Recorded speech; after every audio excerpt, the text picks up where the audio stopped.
Hello everyone. Today we are going to learn simultaneous equation using Cramer's rule. This is a 10th standards example. Here is example 4x plus 6y equal 54. 3x plus 2y is equal 28.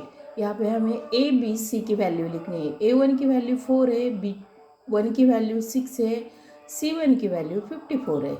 a2 की value 3 है, b2 की value 2 है, c2 की value 28 है. यहाँ पे हमें d equal यहाँ पे लिखना है a1 b1, नीचे लिखना है a2 b2.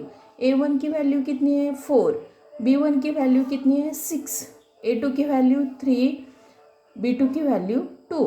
इनका हमें क्रॉस मल्टीप्लिकेशन करना है. 4 इंटू 2 माइनस 6 इंटू 3.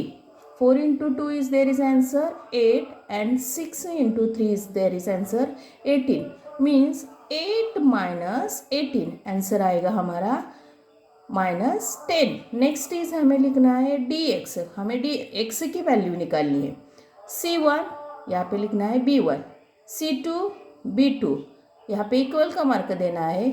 c1 की वैल्यू हमारी 54 है, b1 की वैल्यू 6 है, c2 की वैल्यू 28 है, b2 की वैल्यू 2 है. तो हमें यहाँ पे फिर हमें इक्वेशन का इस मल्टीप्लिकेशन करना है. 54 into 2 minus 28 into 6. 54 into 2 is there is answer 108 and 28 into 6 is answer 160. इनका माइनस हुआ तो आंसर आया हमारा -60. फिर हमें d की वैल्यू निकालनी है. यहाँ पे लिखना है dy इक्वल इज a1, यहाँ पे लिखना है c1, a2 c2. यहाँ पे इक्वल का मार्क देना है. a1 की वैल्यू है हमारी 4, c1 की वैल्यू है 54. फिर a2 की वैल्यू है 3, c2 की वैल्यू है 28.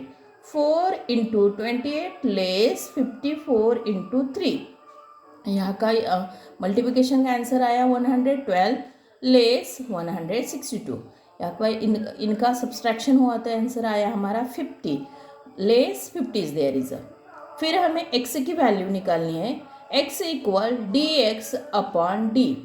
फिर y की वैल्यू निकालने के लिए हमें फॉर्मूला यूज करना है y equal dy upon d. पहले x की वैल्यू निकालते हैं. x equal dx upon d. x equal dx की हमारी वैल्यू है लेस 60 और d की वैल्यू है लेस 10. यहाँ पे डिवीजन होगा तो यहाँ पे दो ऊपर भी माइनस का मार्क है, नीचे भी माइनस का मार्क है. तो मैथ्स के अनुसार ये माइनस के जब दोनों तरफ भी माइनस के मार्क होंगे तो निकल जाता है. तो हमारा आंसर आया 6. x equal is there is 6. Next is y equal is there is dy upon d. y की वैल्यू हमारी dy की वैल्यू है लेस 50, d की वैल्यू है लेस 10. यहाँ पे सब्सट्रैक्शन का मार्क दोनों तरफ है इसलिए सब्सट्रैक्शन का मार्क जाएगा और हमारे y की वैल्यू आएगी 5. फिर हमें नीचे सॉल्यूशन लिखवाना है, इक्वल मार्क देना है. कर्ली ब्रैकेट में हमें लिखना है x कॉमा y. x की वैल्यू 6, y की value 5. Okay, thank you once again.